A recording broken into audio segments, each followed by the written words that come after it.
Ya, kelas perhitungan farmasi, jumpa lagi dengan Ibu Rilke. Hari ini kita belajar mengenai perhitungan bobot zat aktif, topik pertemuan terakhir yang Ibu ampu dari 7 pertemuan. Langsung saja. Capaian pembelajaran yang diharapkan Anda kuasai setelah kita selesai topik ini adalah Anda memahami perbedaan mengenai kekuatan sediaan obat, dalam hal ini strength ya, dengan potensi obat, drug potensi, dan efektivitas obat atau drug effectiveness. Setelah itu Anda juga nanti belajar berbagai macam cara menghitung bobot zat aktif. Dan saya akan menekankan 8 poin, yaitu unit, bagian, konsentrasi, persentase kekuatan, rasio kelarutan atau rasio solubilitas, proof strength, dan massa jenis relatif. Ini pustaka yang saya gunakan dan saya sudah bagikan terlebih dahulu melalui seksi penanggung jawab. Silakan Anda pelajari. Ya, oke. Jadi sebelum saya jelaskan mengenai bagaimana sih caranya menghitung bobot zat aktif, terlebih dahulu kita paham dulu. Saya mau Anda mengerti dan paham mengenai zat aktif atau kandungan aktif dalam suatu sediaan obat. Katakanlah ada satu obat namanya Rigamol. Ini obat yang tidak sebenarnya ya. Saya hanya membuat satu nama fiktif obat sebagai contoh. Rigamol ini dia bentuk sediaannya tablet dan ternyata zat aktifnya adalah paracetamol dengan kekuatan sediaan 500 mg. Nah, contohnya seperti ini. Jadi saya buat dia ilustrasinya dalam bentuk tablet, dalam kemasan strip, kemasan sekundernya adalah box. Rigamol ini ketika akan diminum, dia akan dilepas dari sediaan kemasannya, sehingga tersedia dalam bentuk satuan tablet misalnya ya, kita mau minum 1 atau 2 tablet. Kemudian setelah diminum, di dalam tubuh seperti yang sudah saya jelaskan sebelumnya di pertemuan awal-awal ya, berkaitan dengan farmakokinetik, farmakodinamik, bahwasanya obat itu bukan seperti yang kita lihat kalau sudah di dalam tubuh. Tidak lagi bentuknya tablet, pipih, bulat, lingkaran gitu ya. Bentuknya berubah menjadi zat aktif. Tentunya dia akan berubah menjadi serbuk terlebih dahulu yang bisa melarut dalam cairan tubuh. Nah, katakanlah zat aktif saya modelkan dalam bentuk seperti ini, yang mana zat aktif dan reseptor itu harus cocok. Karena zat aktif ini nantinya dia akan memberikan efek farmakologi kalau dia sudah berikatan dengan reseptor. Dan spesifik sekali, reseptor dan zat aktif. Ikatan ini sangat spesifik seperti model lock and key atau enzim dan substrat. Sehingga kalau dia sudah berikatan dengan reseptornya cocok, maka efek farmakologi atau manfaat terapi yang kita harapkan akan terjadi pada pasien. Ini kurang lebih contohnya, karena saya mau Anda tahu dulu bahwa zat aktif setelah dalam tubuh modelnya tidak seperti itu. Dan dalam satu obat, misalnya tablet Rigamol ini, kalau paracetamolnya 500 mg, maka satu tablet bobotnya akan lebih dari 500 mg. Mengapa? Karena dalam satu tablet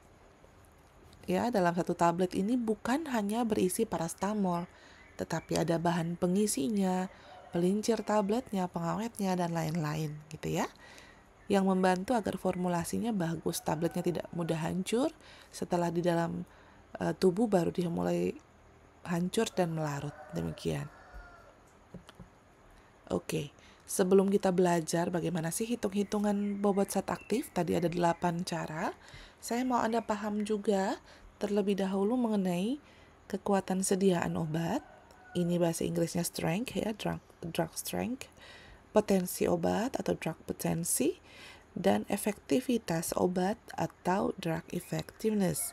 Mengapa Ibu mau Anda bisa membedakan ketiga hal ini?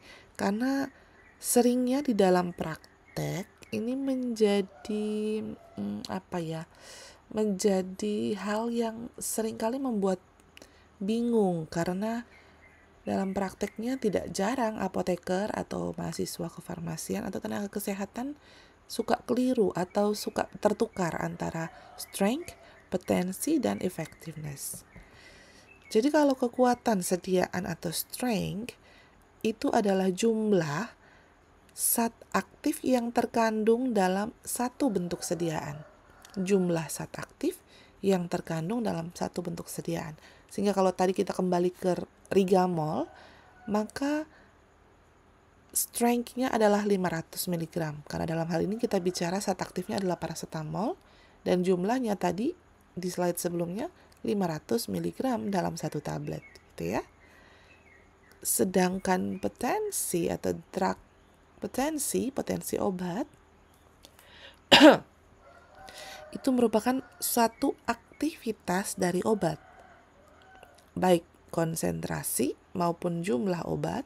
Konsentrasi ini berarti ada bobot dalam volume tertentu atau bobot dalam bobot tertentu, dalam hal ini gram misalnya ya, yang dibutuhkan untuk memberikan suatu efek farmakologi.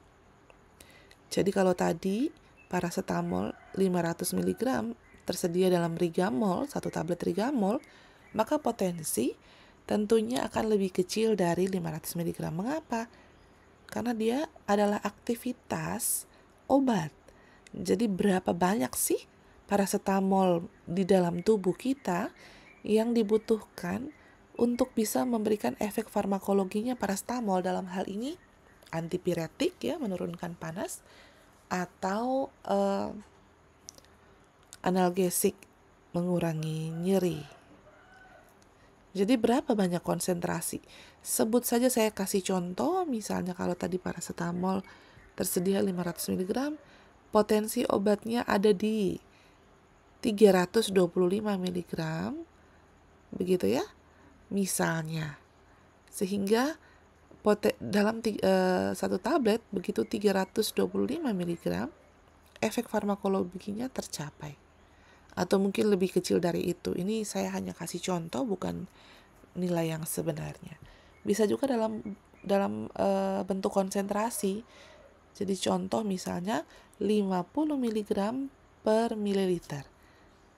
50 mg per mililiter konsentrasi atau kadar obat di dalam tubuh, yang mana si Rigamol atau paracetamol tadi bisa memberikan efek menurunkan panas atau mengurangi nyeri, gitu. Nah, obat dengan kekuatan sediaan obat yang terkecil untuk memberikan efek merupakan obat yang paling poten. Maksudnya begini, semakin kecil dia tersedia dalam konsentrasi atau jumlah yang sudah bisa memberikan efek farmakologi, kita sebut dia semakin poten. Mengapa? Karena dengan jumlah atau kadar kecil, konsentrasi kecil, dia sudah bisa memberikan efek farmakologi. Nah, potensi ini berkaitan dengan efek, namun kekuatan sediaan tidak berkaitan langsung dengan efek. Hal ini yang harus Anda catat, karena kekuatan sediaan kalau dia besar atau bobotnya besar, belum tentu potensinya juga besar. Belum tentu ya. Karena obat setelah di dalam tubuh, saya sudah jelaskan di pertemuan awal, dia bisa berikatan dengan protein, dia bisa rusak oleh enzim pencernaan, dia bisa tidak diserap atau tidak diabsorpsi pada usus menuju ke pembuluh darah atau sirkulasi sistemik. Jadi banyak hal gitu ya. Oke. Efektivitas obat beda lagi. Tadi kita sudah tahu strength dan potensi, sekarang drug effectiveness. Kalau efektivitas obat, kita sudah bicara efek obat pada pasien, pada responden. Jadi efektivitas obat itu persentase pasien yang akan mengalami atau sudah mengalami respon atas efek obat yang diharapkan. Jadi sebut saja si Rigamol ini, kalau dia baru saja diproduksi sebelum dipasarkan di masyarakat, diujikan klinis ke 5.800 pasien atau responden untuk efek analgesik antipiretiknya misalnya ya. Kemudian ternyata ada sekitar 4.700 pasien yang mengalami respon atau efek farmakologi, yaitu panasnya turun atau nyerinya hilang setelah menggunakan Rigamol. Maka kita hitunglah nanti persentasenya. Itu hasilnya kita kenal atau kita sebut dengan efektivitas obat. Jadi ini arahnya sudah semakin klinis gitu ya, beda dengan drug strength dan drug potensi. Nah, ini contoh kekuatan sediaan. Dia masih dalam tablet utuh, jumlah bobot zat aktif dalam satu bentuk sediaan gitu ya. Potensi dia sudah ada dalam model aktifnya, dalam struktur kimia aktifnya yang siap berikatan dengan reseptor. Sedangkan efektivitas itu sudah menunjukkan efeknya, sehingga kalau tadi paracetamol misalnya ya tekanan suhunya turun pada populasi atau kelompok responden tertentu. Seperti itu. Semoga bisa dipahami perbedaannya ya. Kita lanjut. Kalau Anda sudah paham mengenai perbedaannya strength, potensi, dan effectiveness, maka saya akan jelaskan cara perhitungan bobot zat aktif dalam ilmu farmasi. Ini yang akan Anda temui dalam kuliah maupun dalam praktek Anda sebagai apoteker kelak. Jadi ternyata bobot zat aktif bukan hanya dalam satuan misalnya miligram ya, ternyata bisa ditulis dalam bentuk yang lain ya. Nah, ini ada 8. Silakan dipahami. Yang pertama kita akan belajar mengenai unit, dan yang kedua adalah bagian. Unit atau units dan bagian atau parts ya. Oke. Beberapa kekuatan sediaan obat itu ditulis dalam satuan unit dari aktivitas menurut pemeriksaan biologi atau biology essay. Nah, ini kalau Anda sudah di semester 3, 4, 5, 6, 7 atau saat magang, ini baru bisa Anda temui ya. Saya pikir di semester 1 belum banyak Anda mengenal obat yang satuan sediaan obatnya adalah dalam unit atau unit. Ya, contohnya ini penisilin. Penisilin sebagai antibiotik dia bisa tersedia dalam golongan besar. Jadi di bawah golongan beta-laktam itu ada 4 subgolongan, yaitu penisilin, cefalosporin, carbapenem, dan monobactam. Tetapi di dalam subgolongan penisilin itu sendiri ada jenis antibiotik penisilin G dalam bentuk injeksi dan V dalam bentuk oral. Penisilin G dalam bentuk injeksinya, penisilin dalam bentuk oral, penisilin V. Insulin yang diberikan dari luar untuk membantu mengontrol kadar glukosa darah pada pasien diabetes itu juga satuannya adalah unit. Bacitracin antibiotik ya, heparin, kemudian nystatin, polymyxin, dan vitamin yang larut dalam lemak kecuali kalium itu juga satuannya dalam unit. Contoh, coba saya berikan contoh ya. Nanti sebelum ke contoh, konversi ke sistem metrik, dalam hal ini meter atau milimeter atau gram, itu sangat bervariasi untuk setiap jenis obat. Jadi satu unit tidak punya satu satuan konversi yang tetap atau yang baku. Ini beberapa contohnya. Penisilin contohnya ya. Penisilin tadi kalau injeksi penisilin G, maka 400.000 unit itu sama atau setara dengan 250 mg penisilin. Gitu ya. Sedangkan kalau untuk nystatin beda lagi. Lebih kecil unitnya 4.400 unit, setara dengan 1 mg. Ya. Jadi 4.400 setara dengan 1 mg. Insulin beda lagi, 1 unit setara dengan 10 mikroliter. Jadi kalau ada pasien diabetes kemudian menggunakan insulin yang kerja panjang, basal insulin ya, glargin misalnya, diberikan atau diresepkan dokter dengan 4 unit per malam. Berarti setara dengan 40 mikroliter insulin yang diinjeksikan ya. Oke.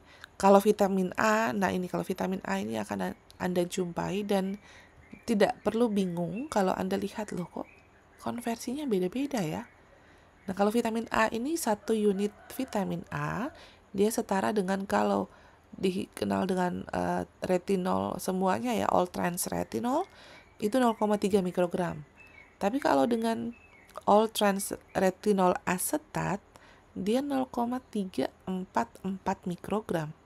Sedangkan dalam beta karoten dia 0,6 mikrogram. Jadi agak berbeda gitu ya. Kita lanjut ke bagian atau parts. Yang perlu saya tekankan juga, untuk unit itu Anda tidak perlu mengingat atau menghafal ya, karena jarang ditemui obat ditulis dalam satuan bobot aktif unit gitu. Kalaupun ada tertulis biasanya langsung dipaparkan atau langsung diberikan catatan untuk konversinya. Oke, sekarang kita ke bagian atau parts. Bagian ini dia juga menunjukkan proporsi atau jumlah, jadi bukan konsentrasi ya, jumlah. Paling sering digunakan untuk senyawa obat yang untuk menunjukkan jumlah relatif masing-masing senyawa. Jumlah relatif masing-masing senyawa. Biasanya penulisannya itu dalam dipisahkan dengan tanda titik 2 gitu ya. Jadi bagian ini tidak punya satuan unit juga. Anda yang akan memutuskan ini satuan unitnya apa. Misalnya kalau Anda sedang membuat puyer, maka satuan unitnya adalah miligram, seperti itu ya.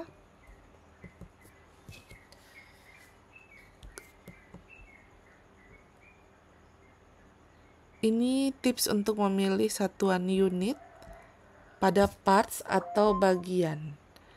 Satuan unit pada parts atau bagian.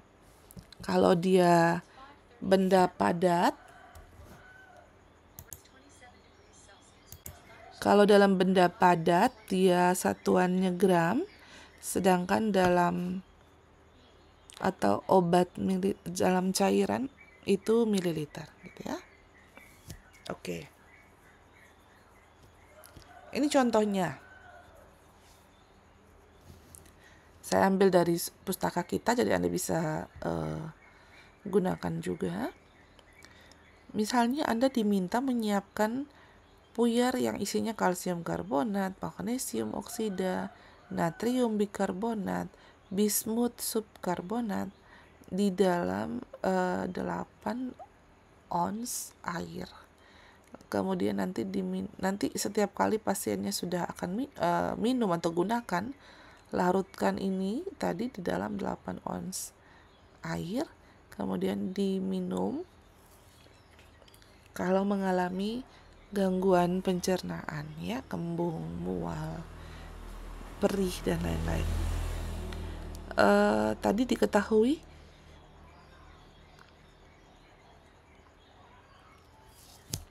bobot senyawa, bobot campuran yang diminta adalah 300 gram untuk totalnya. Nah, kita kan bisa saja membuat sediaan dengan ini contoh bagian tadi ya, partsnya. Untuk 1 kali minum, misalnya kalau 1 kali minum berarti ada 5 bagian kalsium karbonat, 1 bagian magnesium oksida, 4 bagian natrium bikarbonat, dan 3 bagian bismut subkarbonat. Jadi ini contoh yang mana urut-urutannya angka bagian ini adalah sesuai dengan urutan obat tersebut ditulis gitu ya. Nah, kalau yang paling mudah ya tinggal ambil 5 bagian ini dan seterusnya tadi seperti yang saya bilang. Tetapi kan orangnya atau pasiennya bukan hanya 1 kali minum gitu kan. Berapa banyak yang mau dibawa oleh pasiennya.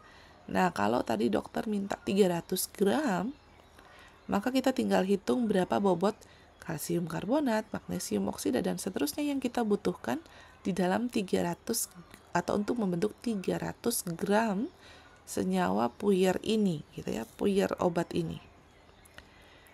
Jadi tinggal dihitung, kita hitung dulu jumlah dari total bagian 5 plus 1 plus 4 plus 3 yang adalah 13 ya. Kemudian kita hitung, kita sudah ketahui total bobot tadi yang diminta 300 gram. Maka untuk kalsium karbonat kita ambilnya 5 bagian dibagi total ya, dikali 300 gram. Hasilnya 115 gram. Begitu pula untuk magnesium oksida, natrium bikarbonat, dan bismut subkarbonat. Ini hasilnya. Dan kalau di total tentunya jumlah semua zat aktif ini dalam satu sediaan obat adalah 300 gram. Saya pikir mudah. Ini mungkin Anda sudah kenal dalam kuliah farmasetika. Berikutnya, untuk konsentrasi, yang ketiga kita Anda mungkin sudah pernah dengar istilah konsentrasi di kuliah sebelumnya, ya, yang pemekatan, pengenceran. Itu kan kita bicara tentang konsentrasi. Kalau dalam hal ini untuk bobot zat aktif tadi saya bilang si unit tidak punya satuan tertentu, si bagian itu dalam jumlah, proporsi jumlah, bukan konsentrasi. Nah, tadi Ibu sudah sempat singgung di slide sebelumnya ya. Kalau konsentrasi itu ada dalam satuan volume tertentu. Jadi bobot zat aktif dalam total senyawa atau total sediaan. Kalau dalam bentuk padat bisa dalam gram, ya. Kalau dalam bentuk cair bisa dalam mililiter. Oke. Jadi kekuatan sediaan dalam bentuk cair dan topikal ditulis dalam bentuk konsentrasi. Misalnya ada sirup gitu ya. Tadi Rigamol, ini Vimol. Ditulisnya setiap 125 mg obat setiap 5 ml terkandung 125 mg obat. Jadi ditulisnya 125 mg per 5 ml. Itu artinya konsentrasi obat Vimol dalam 1 sendok takar 5 ml ya, itu adalah 125 mg. Ditulisnya 125 mg garing 5 ml. Nah, konsentrasi ini modelnya bisa dalam bentuk bobot per bobot per volume, atau volume per volume. Yang paling sering itu ini ya, weight per volume atau bobot per volume. Oke. Di sini angka yang di depan kita kenal dengan istilah numerator, itu adalah bobot atau jumlah zat aktif, sedangkan angka yang di belakang atau pembaginya, denominator, itu adalah jumlah zat aktif setelah ditambah pembawa. Kalau pembawanya air, cairan, ya tentunya dalam mililiter. Kalau pembawanya serbuk atau salep, krim, tentunya dalam gram. Jadi dia masuk weight per weight atau bobot per bobot. Gitu ya. Ini kita lihat contohnya dulu supaya Anda tidak bingung. Untuk bobot per volume atau weight per volume, contohnya misalnya ada sirup ibuprofen. Ditulisnya 100 mg per 5 ml. Maknanya adalah dalam setiap 5 ml obat sirup ibuprofen terkandung 100 mg zat aktif ibuprofen. Gitu ya. Tentunya dalam 5 ml itu berarti sudah ada pembawa atau pelarutnya ibuprofen plus zat aktif 100 mg tadi. Karena angka denominator atau yang di belakangnya 5 ml ini menunjukkan jumlah zat aktif sudah ditambah dengan pembawa atau pelarut gitu ya. Kemudian kalau untuk weight per weight atau bobot per bobot, ini saya kasih contoh sediaannya, sediaan padat ya, semi padat sebenarnya salep atau krim. Kalau di krim nystatin tertulis 100.000 unit per gram, berarti denominator dalam hal ini jumlah zat aktif ditambah pembawa itu 1 gram. Dalam setiap 1 gram sediaan krim nystatin, itu nystatin aktifnya, zat aktifnya ada atau bobotnya 100.000 unit. Gitu ya.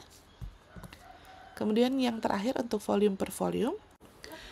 Berikutnya ada persentase kekuatan. Nah, persentase kekuatan ini seperti apa sih? Jadi secara sederhananya sebenarnya persentase kekuatan itu sama seperti konsentrasi, tetapi dia bentuknya persentase penulisannya ya. Jadi ditulis, kalau konsentrasi kan ditulisnya bobot per volume ya, gram per 100 ml atau volume per volume ya, mililiter per 100 ml. Kalau dalam persentase kekuatan ditulis dalam persentase.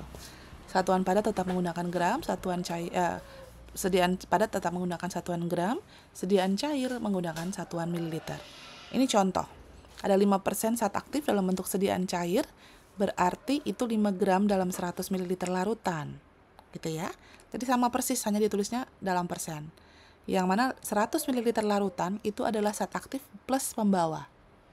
Kalau dalam bentuk padat, 5% zat aktif berarti misalnya dalam salep ya, berarti 5 gram dalam 100 gram salep. Nah, ini ada saya kasih contoh salep KBC, nanti kita hitung bagaimana bobot zat aktif dalam satu tube gitu ya. Selain dalam persen, kadang-kadang kita ketemukan juga dalam miligram persen. Berarti miligram per 100 ml. Kalau miligram per 100 ml itu berarti sekian miligram dalam 100 ml kalau cairan, sedangkan kalau dalam bentuk padat sekian miligram per 100 gram. Tetapi kalau untuk obat ini sudah jarang sekali. Nanti kita sering temukan miligram per 100 ml atau sama juga dengan istilah atau satuan miligram per desiliter. Ini nanti kita akan temukan dalam satuan untuk pemeriksaan laboratorium. Ya, jadi kadar gula darah, kolesterol darah, dan lain-lain. Di Indonesia kita relatif menggunakan satuan miligram per desiliter atau miligram persen ini. Saya tadi bilang kita mau hitung bobot si salep kebisin, contohnya misalnya ini saya kasih contoh salep kebisin, nama yang dibuat fiktif ya, ibu buat untuk kuliah ini. Dia tertulis 5%. Kalau bobot satu tube ini adalah 20 gram, tadi kita sudah tahu 5% berarti 5 gram salep bahan aktifnya dalam 100 gram salep bahan aktif plus pembawa. Maka dalam 100 gram 5 gram bahan aktif. Dalam 20 gram satu tube ini 20 gram berapa zat aktifnya? Ya kita tinggal bagi 5 berarti ya. Berarti salep kebisin 5% ini di dalam satu tube 20 gram terdapat 1 gram zat aktifnya. Begitu ya, bisa ya. Berikutnya rasio kekuatan. Rasio kekuatan ini sama juga dengan persentase kekuatan, tetapi ditulisnya dalam bentuk rasio atau dipisahkan dengan tanda titik 2, gitu ya. Dia juga bobot per bobot atau bobot per volume. Angka kedua ini tidak tentu, kita sesuaikan nanti, tetapi angka pertama selalu ditulis 1 banding sekian. Jadi misalnya tadi salep kebisin kalau 5%, karena dia 5 gram dalam 100 gram salep, dan angka pertama selalu 1, maka nanti kita tulisnya 1 banding 20. Karena dalam 20 gram salep, itu terdapat zat aktifnya 1 gram. Artinya 20 gram itu 1 gram zat aktif, 19 gram pembawa. Seperti itu ya. Oke, berikutnya kita ke rasio solubilitas. Rasio solubilitas ini agak sedikit berbeda dengan rasio kekuatan, karena dia menunjukkan jumlah maksimal zat aktif yang akan membentuk larutan di atas larut sempurna dalam sejumlah pelarut yang diberikan. Jadi contoh kalau ada satu obat, paracetamol misalnya ya, dia larut rasio solubilitasnya 250 ml, 250 mg misalnya, dalam 5 ml pelarut X. Artinya setelah 250 mg dia akan terlarut sempurna. Lebih dari 250 mg di dalam 2 ml pelarut X, dia akan muncul atau membentuk endapan, ya, presipitasi. Jadi kalau sudah tercapai kadar maksimalnya tadi 250, tidak lagi kita tambahkan kalau kita mau membentuk larutan yang baik, terlarut sempurna. Gitu ya. Rasio solubilitas ini beda dengan rasio kekuatan, hati-hati meskipun sama-sama rasio. Kalau pada rasio kekuatan, angka kedua itu jumlah zat aktif plus pembawa atau plus pelarut, karena dalam hal ini cairan ya kalau rasio solubilitas. Tetapi pada rasio solubilitas, angka keduanya itu menunjukkan jumlah pelarutnya saja. Jadi kalau misalnya pada rasio kekuatan ditulis 1:50, maka 50 ml itu adalah zat aktif sudah ditambah pelarut. Sedangkan kalau pada rasio solubilitas ditulis 1:50, maka 50 itu yang di belakang 50 ml itu adalah pelarutnya saja, tidak termasuk zat aktif gitu ya.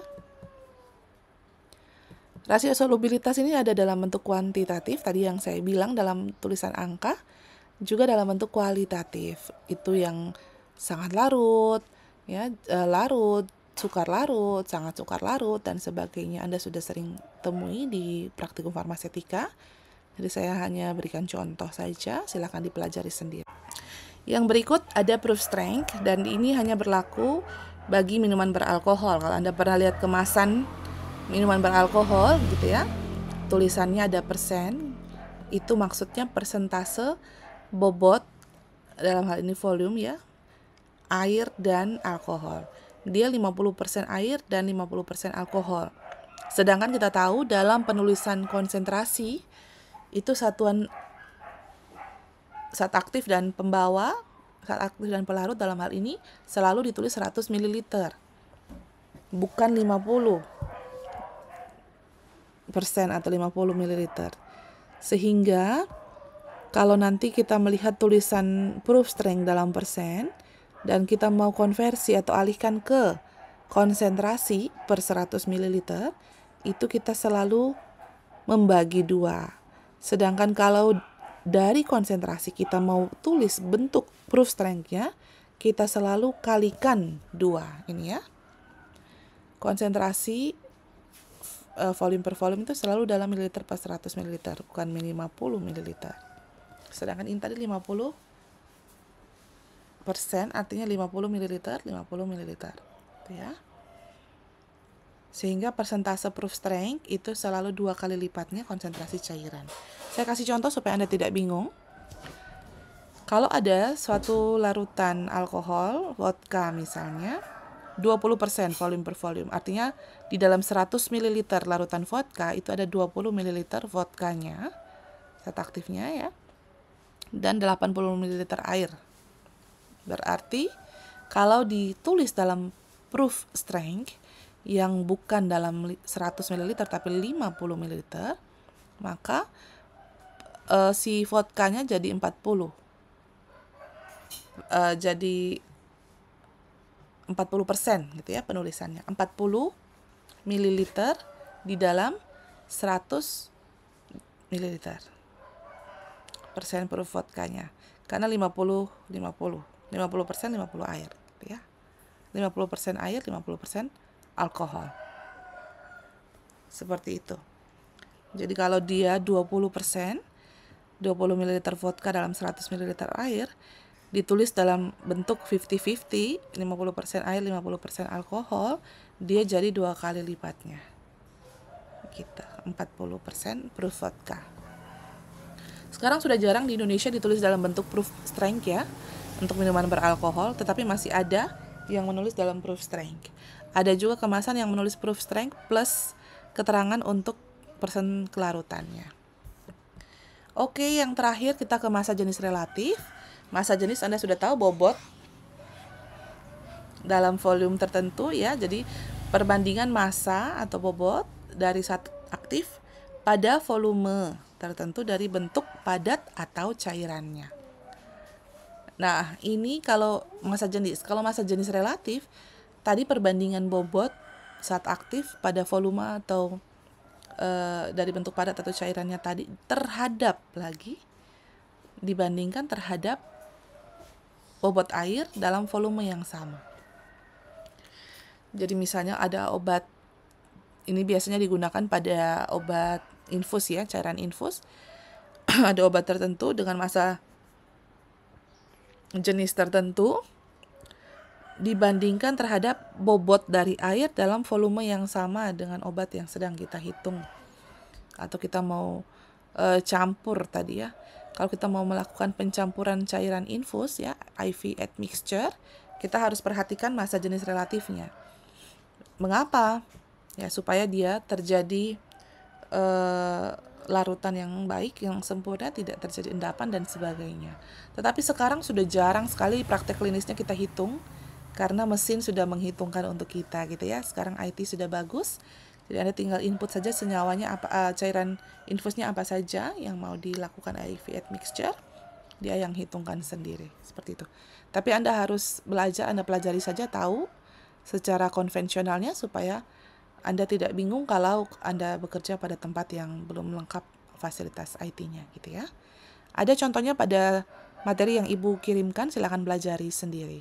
Kalau bingung bisa diskusikan dengan Ibu di luar jam kelas. Oke, itu saja penyampaian saya untuk topik hari ini. Kalau ada pertanyaan, boleh ditanyakan langsung setelah ini. Kalau tidak, kita bisa berdiskusi di luar jam kuliah. Terima kasih.